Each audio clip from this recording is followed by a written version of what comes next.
الحمد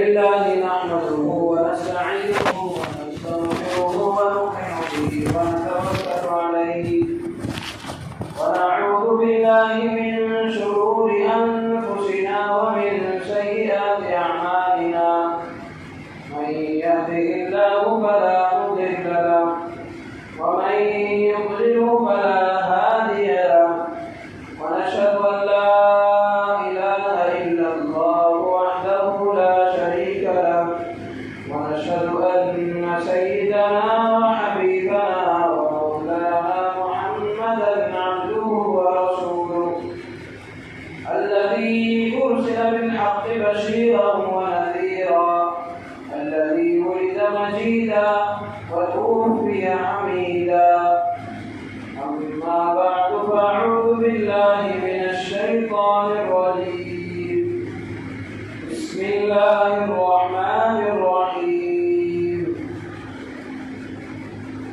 إنا أنزلناه في ليلة القدر وما أدراك ما ليلة القدر ليلة القدر خير من ألف شهر تنزل الملائكة والروح فيها بإذن ربهم من كل أمر سلام هي حتى مطلع الفجر صدق الله العظيم.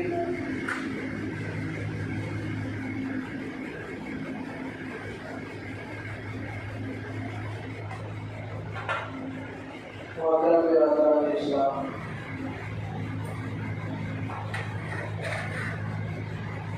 اللہ تبارک و تعالیٰ کا بہت ہی ہم پر فضل ہے کہ اللہ تبارک و تعالیٰ نے اس ماہ مبارک کی دولت سے ہمیں نوازا.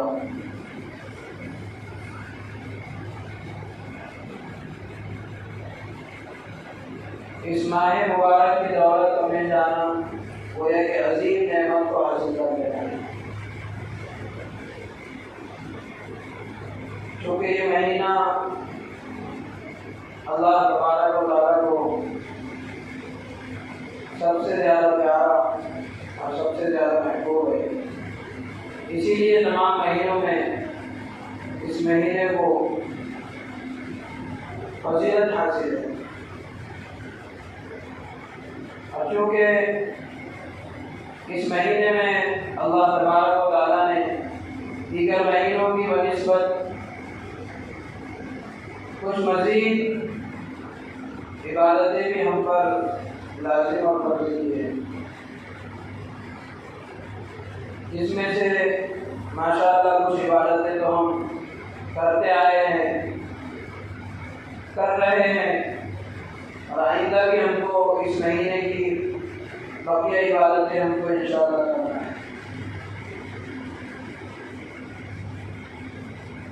جیسا کہ گزشتہ ہفتے بھی اس مہینے کی چند خاص عبادتوں کی طرف اشارہ کیا گیا تھا، جس میں سے تراویح اور روزے والی عبادت، جن کے فضائل اور مسائل ساتھ ساتھ عبادت کرنے کے ہم سنتے اور عمل کرتے چلے آ رہے ہیں. اللہ تبارک و تعالیٰ کا احسان ہے کہ اللہ نے ہمیں اس مہینے کے 24 روز بآسانی بسہولت گزارنے کی توفیق عطا فرمائے.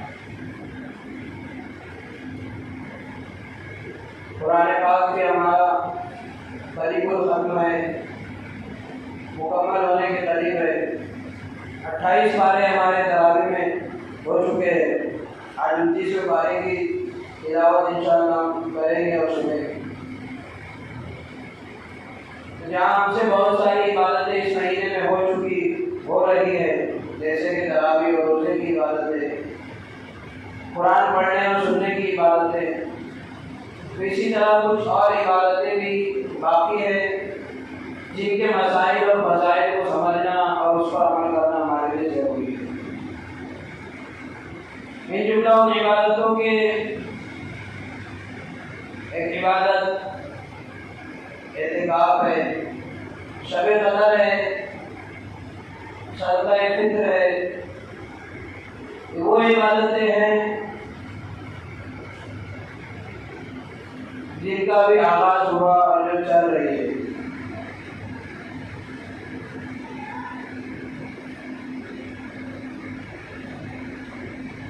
شب قدر یہ وہ مبارک رات ہے کہ جس رات کا انتخاب اللہ تبارک و تعالیٰ نے اپنے کلام اللہ کو، اپنے کلام پاک کو،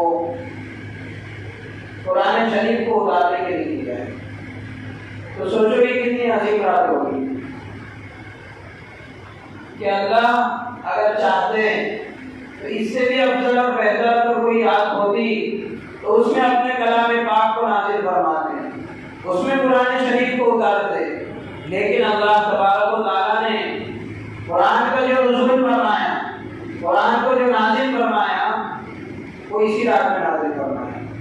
خطبے کے اندر بھی اسی سورۃ شریفہ کو تلاوت کیا گیا، اِنَّا أَنزَلْنَاهُ فِي لَيْلَةِ الْقَدْرِ، ہم نے قرآن پاک کو لیلۃ القدر میں نازل کیا، یعنی قدر کی رات میں، شب قدر میں ہم نے اس کو نازل کیا۔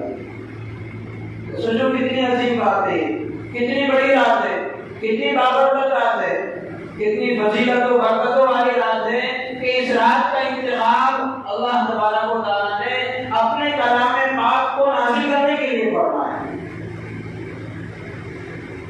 اور پھر آگے خود اللہ تبارک و تعالیٰ اپنے بندوں سے بطور اشتیاق سوال بھی کر رہے، پوچھ بھی رہے، وما ادراک ما لیلۃ القدر، جانتے ہو لیلۃ القدر کسے کہتے ہیں؟ پتہ ہے تمہیں کہ شب قدر کیا چیز ہے؟ اللہ تبارک و تعالیٰ سوال کر رہے ہیں، حالانکہ ہم کو معلوم ہے کہ ہمیں معلوم نہیں ہے، اور اللہ کو بھی پتہ تھا کہ بندوں کو شب قدر کی اہمیت اور شب قدر کی فضیلت اور شب قدر کیا چیز ہے اس کو پتہ نہیں ہے، لیکن پھر بھی سوال ہو رہا ہے۔ کیوں سوال ہو رہا ہے؟ شوق دلانے کے لیے، اس کی فضیلت و اہمیت کی طرف اشارہ کرنے کے لیے۔ جیسے اگر کسی کا بیٹا پیسوں کو ضائع کر رہا ہے، فضول خرچیاں کر رہا ہے، تو باپ اپنے بیٹے سے کہتا ہے، بیٹا پتہ ہے یہ پیسہ میں نے کتنی محنت سے کمایا ہے۔ حالانکہ باپ ڈائریکٹ نہیں کہہ سکتا تھا بیٹے پیسے کو ایسے ضائع مت کرو، میں نے اس کو بہت محنت سے کمایا ہے، لیکن باپ پہلے سوال کرتا ہے، پہلے پوچھتا ہے، بیٹا پتہ ہے تمہیں میں نے کیسے محنت سے ہی پیسہ کمایا۔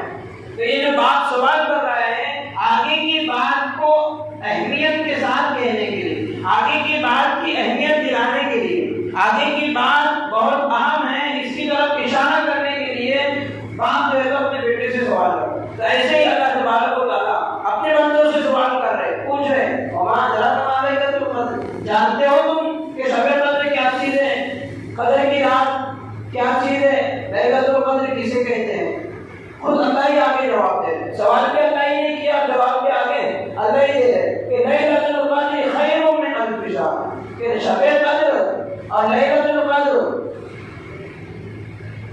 1000 مہینوں سے بہتر ہے۔ کتنے؟ 1000 مہینوں سے بہتر ہے۔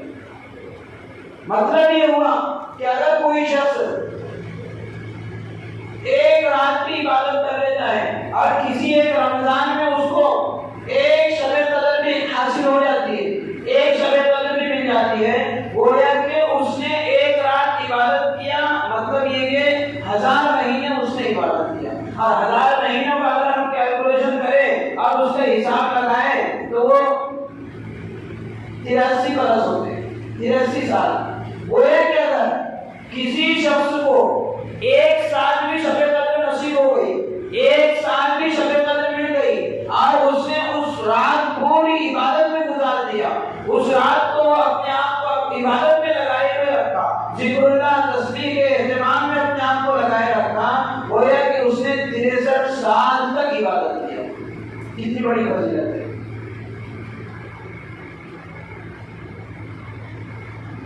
شب قدر ہم کو کیوں ملی ہے، شب قدر اس امت کو کیوں نصیب ہوئی ہے، اس کی مختلف وجوہات حدیث کے اندر منقول ہے۔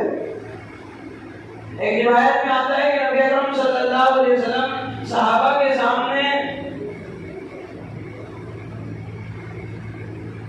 بنی اسرائیل کے ایک مجاہد کا تذکرہ کر رہے تھے کہ بنی اسرائیل کے اندر ایک مجاہد تھا جس نے 1000 سال تک کے مسلسل لگاتار بغیر کسی وقفے سے اور بغیر کسی چھٹی اور رخصت کیے ہوئے مسلسل 1000 تک اللہ کے راستے میں جہاد کیا۔ 1000 سال تک 3 دن نکالنا مشکل ہوتا نا، کتنی محنت کرنا پڑتا، پھر بھی جا کے کینسل ہو جاتی، چلے کے لیے 4 مہینے کے لیے کتنی محنت کرنا پڑتا۔ تو سوچو 1000 سال تک لگاتار مسلسل اس مجاہد نے راہ خدا میں اور اللہ کے راستے میں جہاد کیا۔ تو صحابہ کو اس پر بڑا تعجب ہوا۔ نبی اکرم صلی اللہ علیہ وسلم سے صحابہ نے سوال کیا، یا رسول اللہ ہماری تو اتنی عمریں بھی نہیں ہیں، ہم کیسے ان کی عبادتوں کو پا سکتے ہیں، وہ تو بھی ہم سے عبادتوں میں آگے بڑھ جائیں گے، ہم ان سے عبادتوں میں پیچھے رہے۔ دیکھو صحابہ کا شوق عبادتوں میں آگے بڑھنے کے بارے میں، مال کا تذکرہ نہیں کیا تھا، عبادت کا تذکرہ کیا تھا۔ تو صحابہ نے سوال کیا، یا رسول اللہ صلی اللہ علیہ وسلم وہ تو پھر عبادتوں میں ہم سے آگے بڑھے ہوئے ہوں گے، ہماری تو عمریں 60 70 80 برس کی ہوتی ہے، 1000 سال تک وہ بھی مسلسل لگاتار انہوں نے راہ خدا میں جہاد کیا، ہم اس فضیلت کو کیسے حاصل کر سکتے، ہم اس فضیلت کو کیسے پا سکتے۔ نبی اکرم صلی اللہ علیہ وسلم کو یہ تحفہ نصیب ہوا کہ تمہارے اور تمہاری امت کے لیے یہ تحفہ ہے کہ ہم تم کو ایک رات ایسی دیتے ہیں کہ جس رات میں اگر کوئی شخص عبادت کر لیتا ہے تو 83 برس یعنی 83 سال کے برابر اس کی عبادت شمار ہوگی۔ یعنی ایک رات اگر کوئی شب قدر میں عبادت کر لیتا ہے تو ایسے ہی اگر کوئی شخص اپنی پوری عمر کے اندر 10 راتیں اگر اس کو شب قدر کی نصیب ہو جاتی ہے، 10 راتیں اس کو ایسی مل جاتی ہے کہ جس میں شب قدر ہو اور اس نے عبادت کیا ہو، تو وہ شخص 883 برس عبادت کرنے کے برابر ثواب حاصل کرے، صرف 10 راتوں میں۔ 10 سال کی 10 راتیں اگر کسی کو شب قدر کی قدر والی راتیں نصیب ہو جائیں اور وہ ان راتوں میں اپنے آپ کو عبادت میں لگائے رکھے، ذکر و تلاوت میں، تسبیح میں، استغفار میں، نوافل میں اپنے آپ کو لگائے رکھے 10 رات سے، تو ایسا ہے گویا کہ اس نے 883 برس 4 ماہ عبادت کیا۔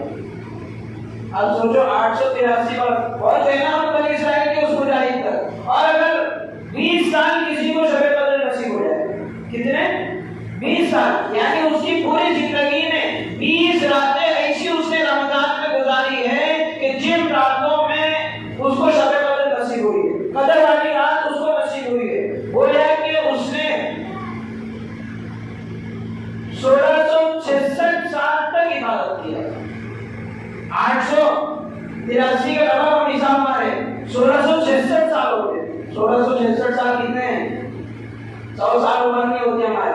تو بولتے ہیں ہم اس بنی اسرائیل کے مجاہد کی عبادت کے ثواب کو کہ جس نے 1000 سال تک مکمل اللہ کے راستے میں جہاد کیا اور راہ خدا میں لڑتا رہا، تو ہم کو بھی اللہ تبارک و تعالیٰ نے معمولی رات کے 20 راتیں میں اگر کوئی عبادت کر لیتا ہے اپنی زندگی کی اور 20 راتیں میں اس کو شب قدر کی مل جاتی ہے، وہ ہے کہ 1666 سال 80 مہینے عبادت کرنے کے برابر اس کو ثواب مل جاتا ہے۔ تو دیکھو کتنی فضیلت کی چیز ہے۔ اب سوال یہ پیدا ہوتا ہے کہ یہ 10 سال یا 10 راتیں یا 20 راتیں نصیب کس کو ہو؟ کیا طریقہ ایسا ہو سکتا ہے کہ 20 راتیں ہمارے کھاتے میں جمع ہو جائے اور وہ 20 راتیں ہم کو نصیب ہو جائے جس میں ہم اللہ کی عبادت کر رہے ہیں اور وہ شب قدر والی رات ہم کو کیا ہو جائے، مل جائے؟ کیا طریقہ اس کا ہو سکتا ہے؟ سب سے بہتر اور سب سے آسان طریقہ اس کا یہ تھا کہ ہم اعتکاف میں بیٹھ جاتے ہیں۔ کس میں؟ اعتکاف میں۔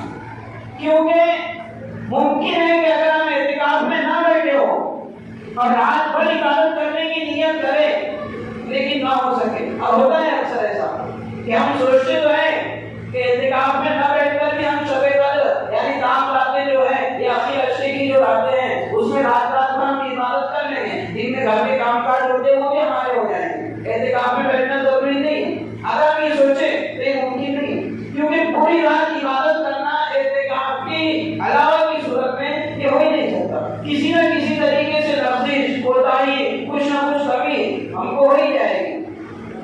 اس لیے سب سے بہتر طریقہ یہ ہے شب قدر کو پانے کا کہ اپنے ہر سال کا یہ معمول بنا لے کہ مجھے حاضری اشرے کے اعتکاف میں بیٹھنا ہے. کیونکہ اگر ہم اعتکاف میں بیٹھے اور رات ہونے کے باوجود بھی اگر ہم سوتے ہی رہے عبادت نہ کرے تو بھی ہمارا شمار اعتکاف میں ہونے کی وجہ سے عبادت گزار ہونے والا ہے. وہ ہے کہ 20 سال میں اگر کوئی اعتکاف میں بیٹھ گیا تو اس کو یقینی طور سے 20 راتیں شب قدر کی نصیب ہو جائے گی.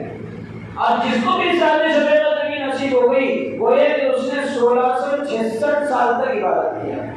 کتنا آسان طریقہ ہے.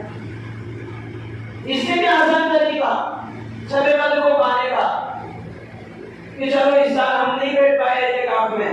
یہ حضرات بڑے مبارک ہے، بڑے قابل تعریف ہے جو اعتکاف میں بیٹھے کہ اگر یہ عبادت کر رہے ہیں تب تو بہت اچھی بات ہے، لیکن اس رات جس رات شب قدر ہو اگر یہ سو بھی رہے تو بھی ان کا عبادت گزاروں میں شمار ہوتا ہے اور ان کو شب قدر کا ثواب ملنا یقینی ہے. اس سال جو اعتکاف میں بیٹھے گویا کہ 83 برس کی عبادت کا ثواب تو کو مل گیا. یہ سمجھ لینا چاہیے ہمیں، یہ یقین ہونا چاہیے ہمیں کہ ان کو 83 برس اور 83 سال کی ثواب عبادت کا ثواب ان کو مل گیا. چاہے وہ عبادت کرے چاہے وہ عبادت نہ کرے سوتے رہے، کیونکہ وہ ہر حال میں 24 گھنٹے عبادت گزارنے میں ان کا کیا ہے شمار ہے. لیکن اگر پھر بھی ہم سے عبادت نہیں ہو سکے، اعتکاف میں نہیں بیٹھ سکے، تو اب آسان شکل اس کی ہے کہ رمضان کے اخیری عشرے میں شب قدر ہوتی ہے اور اس میں بھی علماء نے طاق راتوں میں اور خود احادیث میں طاق راتوں میں اس کا تذکرہ آتا ہے کہ شب قدر اکثر طاق راتوں میں ہوتی ہے. 21 23 25 27 29 ان راتوں میں. تو ان راتوں میں اعتکاف ہم نفلی اعتکاف کر لیں. آسان ہے.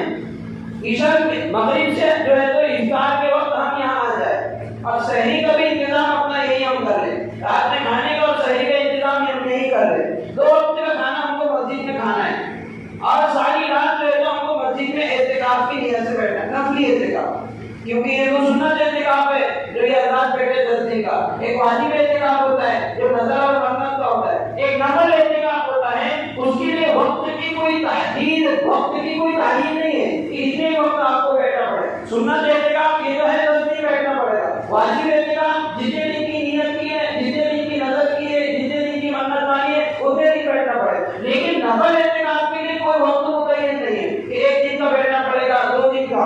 انسان کو اختیار ہے کہ جتنی اس کے پاس استطاعت ہو، جتنی اس کے پاس وسعت و گنجائش ہو اتنے وقت کے لیے مسجد میں اعتکاف کو بیٹھے. 5 منٹ کے لیے اگر ہم مسجد میں آئیں تو اس میں بھی ہم اعتکاف کی نیت کر سکتے ہیں.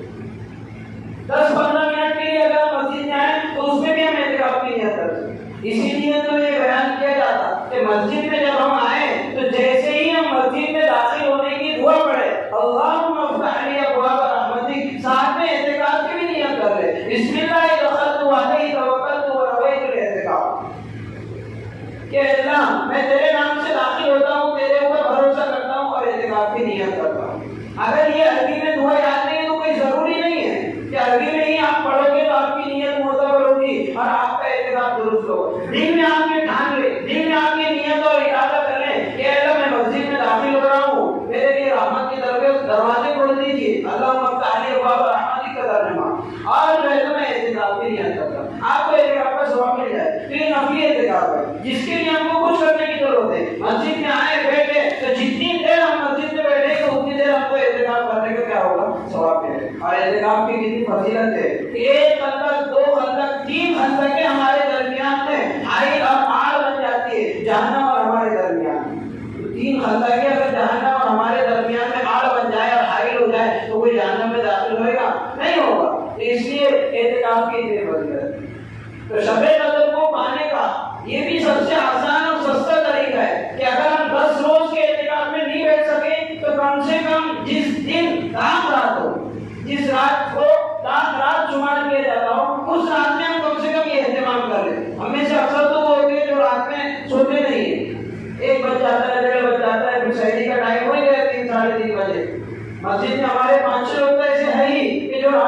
پڑھتے ہی رہتے ہیں، سوتے نہیں ہیں. کچھ حفاظ ہے، کچھ عبادت گزار ہے، کچھ یاد کرنے والے ہیں قرآن کریم کو تراویح سنانے میں. تو وہ ہیں جو رات کو سوتے نہیں. تو تراویح سنانے کے لیے اگر ہم قرآن یاد کریں یا اپنی ذاتی ہم عبادت کریں، کوئی بھی اگر ہم عبادت کریں، رات بھر ہم مسجد میں گزار لیں، تو ہم نفل کے اعتکاف کی کیا کر لیں؟ نیت کر لیں. تو نفل اعتکاف کی نیت کرنے کی وجہ سے ہوگا یہ کہ اگر ہم سو بھی جائیں مسجد میں آ کر تو بھی آپ کو اعتکاف کا ثواب ملے گا. اور اعتکاف کی حالت میں ہونے کی وجہ سے شب قدر کا ثواب بھی ہم کو ملنا یقینی ہے. حالانکہ ہم مسجد میں آ کر سو گئے، ہم نے عبادت بھی نہیں کی، تو کتنا آسان طریقہ ہے اعتکاف کہ نفل اعتکاف آپ کر لو. صرف آپ کو رات گزارنا ہے مسجد میں، اور نفل کی نیت سے، اعتکاف کی نیت سے آپ مسجد میں رات گزار رہے، چاہے آپ بستر بچھا کر یہاں سو جاؤ، سحری میں اٹھ کر یہاں پر آپ آ کر سحری کر لو، یا گھر پر جا کر سحری کر لو، اتنی دیر جو ہے تو آپ کو اعتکاف کے حالت میں ہونے کی وجہ سے شب قدر کا ثواب کیا ہو جائے گا؟ مل جائے گا. اور یقینی بات تو ہم کو پتہ نہیں ہے کہ شب قدر کون سی رات کو ہوگی. ہم نے تو متعین کر لی 26 کی جو رات رہتی، 26 کا ہوتا، 27 کی رات قرآن میں ختم ہوتا اور سارے مسائل ہوتے، تو اس دن ہم سمجھتے آج شب قدر ہے. اور باقاعدہ اعلان بھی یہ ہوتا بھائی آج شب قدر ہے، شب قدر منائی جائے گی، ہے نا. تو شب قدر ہم متعین کر لیتے. حالانکہ خود نبی اکرم صلی اللہ علیہ وسلم نے متعین نہیں کی. آپ آئے رہے تھے صحابہ کے سامنے بتانے کے لیے شب قدر کے بارے میں کہ دو لوگوں کو آپس میں لڑتے جھگڑتے دیکھا. نبی اکرم صلی اللہ علیہ وسلم کے پاس جو وحی آئی تھی، شب قدر کی جو تعین آئی تھی، شب قدر کو جو مقرر اور متعین کیا گیا تھا، ان دونوں کے جھگڑوں کو دیکھ کر کے نبی اکرم صلی اللہ علیہ وسلم کو وہ تاریخ بھلا دی گئی اور وہ تعین آپ کو بھلا دی گئی. اس میں بھی ہمارے لیے حکمت ہے. ہم یہ نہ سمجھیں کہ جھگڑا ہوا دو لوگوں کا وہ اس سے ساری امت کیا ہوگی محروم ہو. نہیں، ایک تو جہاں ہم کو اس سے یہ بات سمجھ میں آتی ہے کہ جھگڑا کرنا کتنی بری چیز ہے، اور آپس میں دو مسلمان بھائیوں کا لڑنا کتنی خطرناک چیز ہے کہ شب قدر کی تعلیم ان کی وجہ سے اٹھا لی گئی. تو وہیں ہم کو یہ بھی سمجھ میں آتا ہے کہ ان دونوں کا جھگڑا کرنا ہمارے لیے نعمت ہو گیا تھا. کیا اگر شب قدر متعین ہو جاتی تو جو عبادت کے شوقین حضرات تھے وہ تو صرف اس رات کی عبادت کر لیتے، باقی رات مست سوتے رہنا، آرام کرنا ہے. تو باقی رات عبادت کرنے سے ہم محروم ہو جاتے. پھر ایک ہی رات ہم منتخب کر لیتے اور متعین کر لیتے کہ یہی رات شب قدر ہے اور یہی رات قدر والی رات ہے، اس میں جو ہے تو عبادت کر لو، اور بقیہ راتیں جو ہے تو ٹائم پاس بھی ہوا تو کوئی مسئلہ نہیں. تو اس ٹائم پاس سے ہم بچ گئے، اس حضور گفتگو حضور وقت کو گزارنے سے ہم بچ گئے کہ ہر رات ہم کو عبادت کا ہم کو موقع مل جاتا ہے، پتہ نہیں کون سی رات شب قدر ہو.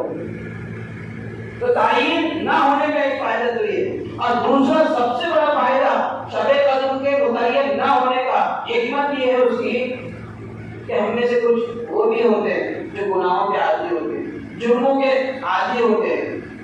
اگر خدا نہ خاصہ رات متعین ہو جاتی کہ یہ شب قدر ہے اور اس رات میں ہم انہیں اپنے گناہوں میں ملوث رہتے، انہیں اپنے گناہوں میں مصروف رہتے، تو یہ اللہ کے ساتھ کھلی بغاوت اور کھلی سرکشی ہوتی کہ اللہ نے اتنی فضیلت اور برکت والی رات ہم کو نصیب فرمائی کہ ایک رات عبادت کرو، 83 سال کی عبادتوں کا ثواب لے جاؤ. اب اس رات جو ہے تو ہم موبائل چلا رہے، اس رات جو ہے تو ہم گانے بجا رہے، اس رات جو ہے تو ہم فضول کاموں میں مصروف ہے، یا اس رات جو ہے تو ہم غفلت کی نیند سوئے ہوئے ہیں. تو یہ اللہ کے ساتھ کھلی بغاوت اور کھلی سرکشی ہوتی ہے. تو اللہ کے ساتھ کھلی بغاوت اور کھلی سرکشی سے بچنے کا اہتمام ہم کو مل گیا، اور بچنے کی ایک حکمت ہم کو یہ مل گئی کہ رات اگر متعین ہو جاتی تو اللہ کے ساتھ ہماری کھلی بغاوت ہو جاتی. اسی لیے شب قدر کی تعریف اٹھا لی گئی.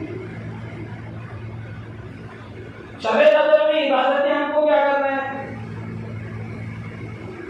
تو قرآن حدیث میں اس کی کوئی تعین نہیں ہے کہ جس رات قدر ہو اور جو شب قدر ہو اس رات میں جو ہے تو ہم نماز ہی پڑھیں یا قرآن ہی پڑھیں، تلاوت ہی کرتے رہیں یا نوافل ہی پڑھتے رہیں یا ذکر ہی کرتے رہیں، بلکہ ساری عبادتیں ہم اس رات میں کریں. تھوڑی دیر ہماری دعا میں بھی مصروف رہے، ہم تھوڑی دیر ذکر میں، تھوڑی دیر تلاوت میں، تھوڑی دیر استغفار میں. دیکھیں علماء نے فرمایا کہ زیادہ سے زیادہ اس رات کا حصہ جو ہمارا گزرے وہ دعاؤں میں گزرنا چاہیے، کیونکہ وہ فیصلوں کی رات ہے، کیونکہ وہ رزق کی تقسیم کی رات ہے، بیماری اور شفا کے دینے اور نہ دینے کی رات ہے. اس رات سارے فیصلے کیے جاتے ہیں، اس رات سارے احکام نافذ کیے جاتے ہیں. تو اس رات میں ہم جو دعائیں کریں گے اللہ ہمارے حق میں مقدر فرما دیں گے، اور جو ہمارے حق میں مقدر ہو جائے گا سال گا. اگر اس رات عبادت میں دعا میں یہ مانگے کہ اللہ حلال روزی نصیب فرما دے, اتنی روزی نصیب فرما دے کہ دوسروں کے سامنے ہاتھ پھیلانے کا موقع نہ آئے, تو اللہ تبارک و تعالیٰ اتنی روزی کا انتظام فرما دے. اس رات ہاتھ اٹھا کر اگر ہم یہ دعا کر لیں کہ اللہ پورا سال ہمارا سکون اطمینان کے ساتھ, تیری عبادت کے ساتھ, تیری اطاعت کے ساتھ, تیری نافرمانی سے بچتے ہوئے, تیرے رسول کی نافرمانی سے بچتے ہوئے پورا سال ہمارا اس طریقے سے گزر جائے, تو اللہ تبارک و تعالیٰ ہمارے حق میں مقدر فرما دے. اور حدیث میں آتا ہے یہ کہ جس رات قدر ہوتی ہے, یعنی جو رات شب قدر ہوتی ہے, اور اس رات میں جو بھی بندہ تلاوت کرتا ہے, ذکر استغفار وغیرہ میں مشغول ہوتا ہے, جو ان سے بھی وہ عبادت کرتا ہے, تو فرشتے اس کے پاس آتے ہیں, اس کی دعاؤں پر آمین کہتے ہیں, آپ اس سے مصافحہ کرتے ہیں. تو دیکھو اس رات عبادت میں اور دعا میں مشغول ہونے کا فائدہ کیا ہے, کہ دعا ہم کر رہے ہیں اور ہماری دعا پر آمین فرشتے کر رہے ہیں. تو ہماری دعا پر جب آمین فرشتے کہیں گے تو کیا ہماری دعائیں قبول نہیں ہوگی؟ ضرور قبول ہوگی, کیونکہ فرشتے وہ قرآن مخلوق ہیں جن سے کبھی گناہ نہیں ہوتا, اور جو گناہ کیا اللہ کے حکم کی خلاف ورزی بھی کبھی نہیں کرتے. قرآن میں اللہ تبارک و تعالیٰ فرشتوں کی صفات کو بیان فرما رہے, لا یعصون اللہ ما امرهم ویفعلون ما یؤمرون, کہ فرشتے وہ مخلوق ہے جو اللہ کے کسی بھی حکم کی خلاف ورزی کبھی نہیں کرتے اور اللہ کی نافرمانی کبھی نہیں کرتے. تو ایسی مخلوق ہماری دعاؤں پر آمین کہے اور ہماری دعائیں قبول نہ ہو, ایسا ہو نہیں سکتا. اس لیے تاک رات جو بھی ہو, شب قدر ہو سکتی ہے, ہو سکتا ہے پیچھے جو 2 راتیں گزری 21 اور 23 یہ شب قدر کی ہو اور گزر گئی ہو, یہ بھی ہو سکتا ہے کہ آج کی جو تاک رات ہو 25 کی, یا آئندہ پرسوں کی جو 27 کی تاک رات ہو, یا اس کے بعد کی 29 کی جو تاک رات ہو, ان 3 تاک راتوں میں بھی کوئی شب قدر ہو سکتی ہے. تو شب قدر میں اور تاک رات میں جو ہے تو ہم ان عبادتوں کا اہتمام کریں. کوئی خاص عبادت منقول نہیں. بہت ساری مرتبہ جو ہے تو کہیں کمپیوٹر چھاپے جاتے ہیں, کہیں اشتہار چھاپے جاتے ہیں, یا کہیں موبائل میں یہ میسج وائرل ہوتا ہے, موبائلوں پر فیس بک پر یہ میسج گردش کرتا ہے قضاء عمری کے بارے میں, کہ قضاء عمری کا آسان طریقہ, اور اس میسج کو جو ہے تو نبی کریم صلی اللہ علیہ وسلم کی طرف منسوخ کیا جاتا ہے باقاعدہ, حالانکہ وہ بالکل جھوٹ اور بالکل غلط بات ہے, اور نبی اکرم صلی اللہ علیہ وسلم پر الزام اور تہمت ہے. آپ نے وہ بات ارشاد نہیں فرمائی, پھر بھی وہ بات آپ کی طرف منسوخ کی جاتی ہے. کیا کہ جس شخص کے ذمے نماز قضا ہو, باقی ان قضا نمازوں کو اپنے ذمے سے ثابت کرنے کا اور ان قضا نمازوں سے چھٹکارا حاصل کرنے کا آسان طریقہ, کہ نبی اکرم صلی اللہ علیہ وسلم نے فرمایا نعوذ باللہ کہ جو جمعہ کا آخری جمعہ ہو, یا شب قدر جس دن ہو, یا تاک رات جس دن ہو, مختلف میسج پھیلائے جاتے ہیں. کوئی آخری جمعہ کہہ کر بولتا ہے, کوئی شب قدر کہہ کر بولتا ہے, کوئی تاک رات کہہ کر بولتا ہے. کہ تاک رات میں یا شب قدر میں یا آخری جمعہ کو, رمضان کے آخری یعنی الوداعی جمعہ جس کو ہم کہتے ہیں, اس جمعہ کو جو ہے تو 2 رکعت یا 4 رکعت نفل پڑھے, اس میں 7 بار سورہ اخلاص پڑھے اور کھلا چیزیں اس میں عمل کرتے رہے. تو ان 4 رکعت نفل کی برکت سے اس کے ذمہ جتنی ساری قدر ہمارے سب معاف ہو جائیں. کتنا اچھا آسان مسئلہ ہے سر. اور نماز نام کس سے ہوئی؟ نفل سے. ایسا ہوگا کیا؟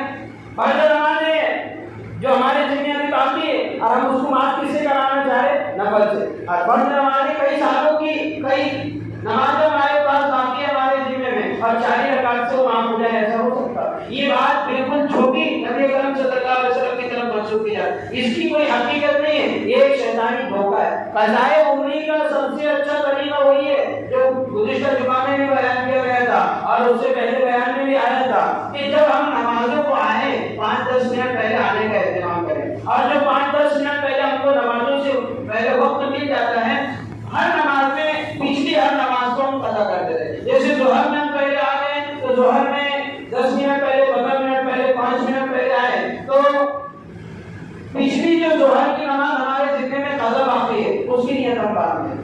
اور دیکھو یہ آسان طریقہ ہے ہمارے لیے, جو چھوٹی ہوئی نمازیں ہیں ان میں سے صرف فرض اور واجب کی قضا ہم کو کرنا ہے, اور سنت نفل وغیرہ پر اللہ تبارک و تعالیٰ سے توبہ استغفار کر لیں, معافی مانگ لیں, وہ معاف ہو جائے گی انشاءاللہ, اللہ سے امید ہے. فرض اور واجب نمازوں کی ہم کو قضا کرنا ہے, ظہر کی 4 رکعت ہم کو پڑھنا ہے, عصر کی 4 ہی پڑھنا ہے, مغرب کی 3 ہی پڑھنا ہے, عشاء کی جو ہے تو ہم کو 4 اور 3 7 رکعت پڑھنا ہے. دیکھو کتنا آسان مسئلہ ہو گیا. فجر کی 4 پڑھنا ہے, سنت ساتھ میں اس کی قضا کرنا ہے, صرف فجر کی سنت کی. باقی ساری نمازیں صرف ہم کو فرض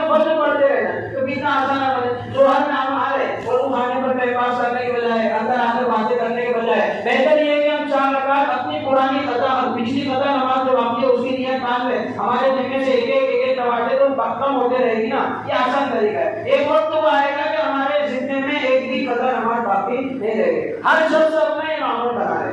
سب سے بڑا اس میں مسئلہ ہوتا ہے نیت کرنے کا کہ ہمارے ذمے میں تو قضا نماز بہت باقی ہے، سالوں سال ہو جاتے ہیں، ہم نماز کی توفیق ہم کو ہوتی نہیں ہے، بس جمعہ عیدیں آ جاتے ہیں، تو اب ہم اپنی نمازوں کو پیدا کیسے کریں؟ تو نیت کرنے کا سب سے آسان طریقہ یہ ہے، مثلا ہم ظہر کی نماز پڑھیں تو یہ نیت کریں کہ اے اللہ میرے ذمے جو سب سے پہلی ظہر قضا ہے میں اس کو پڑھتا ہوں، ایسی اصل میں نیت کریں کہ اے اللہ میں عصر کی 4 رکعت میرے ذمے سب سے پہلے جو قضا ہوئی ہے اس کو پڑھتا ہوں، پھر دوسرے دن آپ عصر پڑھیں گے تو جو اس کے بعد کیوں کہ وہ اس کے نمبر پر آ جائے۔ تو یہ آسان طریقہ ہے قضاء عمری کا۔ یہ شیطانی دھوکہ ہے کہ رمضان کے آخری جمعہ کو جو ہے تو الوداعی جمعہ کو 4 رکعت نفل پڑھے اور اس میں 7 مرتبہ سورۃ اخلاص پڑھے اور پورا سورتیں اس میں ملائیں تو آپ کی ساری نمازیں کیا ہو جائے گی؟ معاف ہو جائے گی۔ اسی طرح سے نمازیں معاف ہوتی نہیں ہیں۔ یہ جو شب قدر کے بارے میں چند کچھ موٹی باتیں تھیں جو ہمارے سامنے آئی۔ دوسری عبادت جو اس مہینے کے آخر میں ہم کو کرنی ہوتی ہے وہ ہے صدقہ فطر کی۔ صدقہ فطر کیا ہے، کیوں واجب ہے؟ 2 وجہوں سے صدقہ فطر ہم پر واجب کیا ہے۔ ایک تو یہ کہ رمضان کے مہینے میں ہم نے جو روزے رکھے ہیں ان میں کبھی کوتاہی ہو جاتی ہے کہ روزہ رکھنے کے بعد بھی کبھی ہم سے عبادت نہیں ہو پاتی، یا کبھی ہم سے ذکر و تلاوت میں کمی ہو جاتی ہے، یا روزے میں کہیں کوئی غیبت ہو گئی، چغلی ہو گئی۔ تو ان ساری کمی کوتاہیوں کو پورا کرنے کے لیے اور اس کی بھرپائی کے لیے جو ہے تو صدقہ فطر ہم پر واجب کیا ہے۔ اب سوال پیدا ہو رہا ہے کہ جنہوں نے روزہ رکھا ان کی بھرپائی ہوئی ہے، جنہوں نے سرے سے رکھا نہیں تو ان کو دینے کی ضرورت نہیں، ایسا نہیں، بلکہ جنہوں نے روزہ رکھا ان کو بھی صدقہ فطر نکالنا ہے، اور جنہوں نے روزہ نہیں رکھا ان کو صدقہ فطر نکال کر روزوں کی قضا کی نیت بھی کرنا ہے کہ آئندہ انشاءاللہ موقع ملے تو میں ان روزوں کی قضا کروں گا۔ جیسے ابھی رکھنا فرض ہے ایسے ہی چھوٹے ہوئے روزوں کی قضا کرنا بھی کیا ہوتا ہے؟ فرض ہی ہوتا ہے۔ یہ روزے معاف نہیں ہوتے، سال گزر گئے روزے معاف ہو گئے، ایسا نہیں ہے، بلکہ زندگی بھر کے جتنے سالوں کے روزے ہمارے ذمے میں قضا ہے وہ ابھی بھی فرض باقی ہے، وہ معاف نہیں ہوں گے۔ جیسے جمعہ پڑھنا فرض ہے نا، ایسی چھوٹی ہوئی نمازیں اور چھوٹے ہوئے روزوں کی قضا کرنا بھی کیا ہے؟ فرض ہی ہے۔ یہ کوئی نفل اور سنت نہیں ہو جاتا چھوٹ جانے کے بعد، تو اس کا بھی ہم اہتمام کریں کہ بعد میں رکھنے کی نیت تو ہم کریں کہ اللہ جب بھی موقع ملے، جب بھی آپ کی طرف سے طاقت اور استطاعت ہو اور جب بھی آپ کی طرف سے توفیق ہو جائے اور ہم اللہ سے اس کی توفیق مانگتے رہیں کہ اللہ زندگی بھر کے جتنے میرے روزے چھوٹے ہوئے، کتنی نمازیں چھوٹی ہے، ان کو ادا کرنے کی توفیق دے دے۔ تو جب بندہ دعا مانگتا ہے تو اللہ اس کی دعا کو قبول کرتے ہیں، اس کے پاس ایسے اسباب مہیا ہو جاتے ہیں، ایسے اسباب اس کے پاس پیدا ہو جاتے ہیں کہ اس کو توفیق مل جاتی ہے عبادتیں کرنے کی۔ تو صدقہ فطر جنہوں نے روزہ رکھا ان کو بھی ادا کرنا ہے، نہیں رکھا ان کو بھی ادا کرنا ہے۔ یہ کیا؟ روزوں کے اندر جو کمی کوتاہی ہوئی اس کی بھرپائی اور تلافی کے لیے۔ دوسرے جو غریب ہے، جو فقیر ہے، جو تنگ دست ہے، ان کی بھی عید اچھے سے ہو جائے، وہ بھی عید کے لیے خوش رہیں، ان کے بھی گھر میں کھانے کے لیے اچھی سے اچھی چیز ہو جیسے ہم کھا رہے ہیں، اس کے لیے صدقہ فطر کا وجوب ہوا ہے۔ یہ صدقہ فطر 2 وجہ سے واجب ہوتا ہے، ایک تو کمی کوتاہی کی بھرپائی کے لیے اور دوسرے کہ ہمارے معاشرے میں، ہمارے گھر میں، ہمارے خاندان میں، ہمارے محلے بستی میں جو غریب ہے، جو محتاج ہے، وہ بھی عید کے لیے ایسے نہ رہے بلکہ وہ بھی اچھے سے اچھا کھائے، اچھے سے اچھا پیے، ان کے لیے بھی کیا ہوتا ہے؟ صدقہ فطر دیا جاتا ہے۔ اب سوال یہ کہ صدقہ فطر کیا دے اور کتنا دے؟ صدقہ فطر کے بارے میں ہمارے ذہن میں یہ رہتا بس گاؤں دینا ہے، گیہوں، حالانکہ حدیث میں 4 چیزوں کے ذریعے صدقہ فطر دینے کے بارے میں آتا ہے، گیہوں کے ذریعے، جو کے ذریعے، کھجور کے ذریعے اور کشمش کے ذریعے۔ گیہوں اور جو دیں گے ہم 2.25 کلو بولا جاتا ہے، لیکن احتیاطاً 2 کلو ہم نکال دیتے ہیں، بھی نفر 2 کلو ہم کو نکال، لیکن اس کی آپ قیمت پکڑو اور اس میں یاد رکھے کنٹرول کے اور راشن کی قیمت کا اعتبار نہیں ہوگا، بازاری بھاؤ کا اعتبار ہوگا، بازاری قیمت کا اعتبار۔ 30 روپے کلو بھی اگر گیہوں ہے تو 2 کلو کتنے کے ہوئے؟ 60 روپے کے ہوئے۔ آپ کے گھر میں اگر 5 نفر بھی ہے تو 5 نفر کے 60 روپے سے کتنے ہوئے؟ تو 300-400-500 روپے میں کسی غریب کی عید ہو جائے گی کیا؟ نہیں ہوگی، مشکل ہے۔ ہاں راشن اور 2-3 دن کا کھانا تو اس کے یہاں آ جائے گا، لیکن اس کی اچھے سے خوشی سے عید ہو جیسے ہم منا رہے ایسے اس کی نہیں ہوگی 200-400۔ اس کے لیے اگر ہم کو اللہ نے اس صاحب استطاعت بنایا، صاحب نصاب بنایا اور ہمارے پاس گنجائش وسعت ہے تو ہم بجائے گیہوں اور جو کے ذریعے صدقہ فطر نکالنے کے کھجور اور کشمش کے ذریعے نکالیں۔ کھجور اور کشمش کے ذریعے ہم کو 3 کلو نکالنا، 3 کلو کھجور اور 3 کلو کشمش۔ اب ضروری نہیں کہ آپ کھجور یا کشمش ہی دیں، 3 کلو کھجور کی جو قیمت ہوتی ہے وہ بھی آپ صدقہ فطر میں دے سکتے ہیں، یا 3 کلو کشمش کی جو قیمت ہوتی ہے وہ بھی آپ صدقہ فطر میں دے سکتے ہیں۔ 3 کلو کھجور کی اگر 200 روپے کی کھجور ہے اچھی سے اچھی تو 600 روپے ہوتے ہیں، اور کشمش 300 روپے کلو ہے تو 900 روپے ہوتے ہیں، تو 600 900 روپے جب ہم صدقہ فطر نکالیں گے تب ہمارے دل کو لگے گا کہ نہیں روزوں میں جو کمی کوتاہی ہوئی اللہ سے امید ہے کہ ان پیسوں کے بدلے اب یہ جو زیادہ رقم آنے والے پاس سے گئی ہے اس کے بدلے اللہ تبارک و تعالیٰ اس کمی کوتاہی کو معاف کر دیں گے، اور اس غریب کی بھی عید اچھے سے اچھی ہو جائے گی کہ اس کے بچے کا ایک آدھ ڈریس تو اچھا مل جائے گا، یا اس کے ہاں جو عید کے دن مٹھائیاں بنانے کا اور عید کے دن جو میٹھا بنانے کا انتظام ہوتا ہے اور 1000-1500 روپے میں وہ جو راشن آتا ہے ایک آدھ ہفتے کا ایک آدھ مہینے کا وہ تو کم از کم اس کے آ جائے گا۔ تو کھجور اور کشمش کے ذریعے بھی جو ہے تو ہم اپنے صدقہ فطر کو نکالیں، اپنی طرف سے بھی نکالنا ہے، اپنی نابالغ اولاد کی طرف سے بھی باپ پر نکالنا پڑے گا۔ بیوی کا صدقہ فطر شوہر پر نہیں، اوپر کمائی چالو ہے،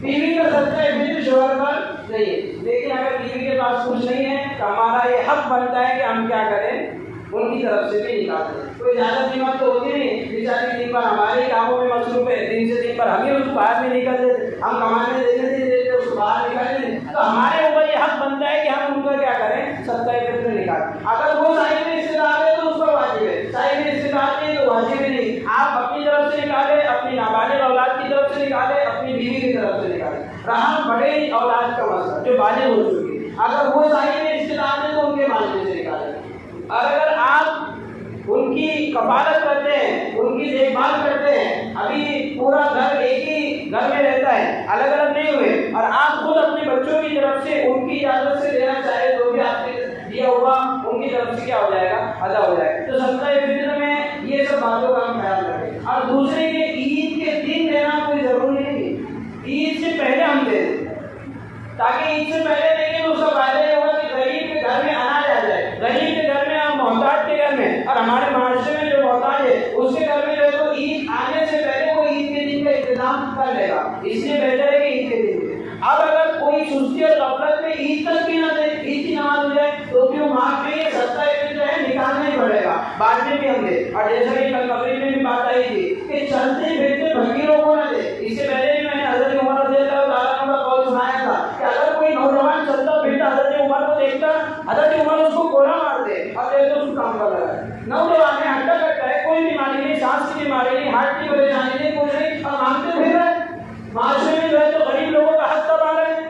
اس سے جو ہے تو ہمارے معاشرے میں جو غربت ختم ہونے کا نسخہ ہے وہ ابھی ہمارے یہاں آیا نہیں ہے۔ صدقہ فطر کا، زکوٰۃ کا ہمارے یہاں نکالنے کا مطلب ہی یہی ہوتا ہے، صدقہ فطر اور زکوٰۃ نکالنے کا جو ہمارے یہاں مسئلہ ہے وہ اسی لیے ہے کہ ہمارے معاشرے سے، ہماری برادری سے، ہمارے خاندان سے غربت ختم ہو، افلاس ختم ہو، محتاجی تندرستی ختم ہو، دور ہو، اور یہ کب ہوگی جب ہم حقداروں کو ان کا حق دیں گے۔ ہمارے یہاں ہوتا یہ ہے کہ وہ فقیر آتا ہے، وہ بھی رکشے میں بیٹھ کر آرام سے بائک لگا کر نہ منہ دکھ رہا ہے نہ پیر دکھ رہے، کوئی ٹینشن نہیں، اور 1000-1200-1500 روپے کا اناج کما رہے ہیں، اور سامنے بیٹھ کر یا تو گنجی کرتا ہوتا ہے یا تو پھر شراب پی رہا ہے۔ آپ دیکھ لو ان کے ہاتھوں پر جا کے، ان کے گھروں پر آپ جا کے دیکھ لو، یہی حال ہوتا ہے ان کے ساتھ۔ کوئی آپ کو واقعتاً محتاج دکھتا ہے تو آپ اس کو دیں، لیکن بہتر طریقہ یہ کہ پہلے رشتے داروں میں دیں، اپنے رشتے داروں کو۔ اپنا بھائی محتاج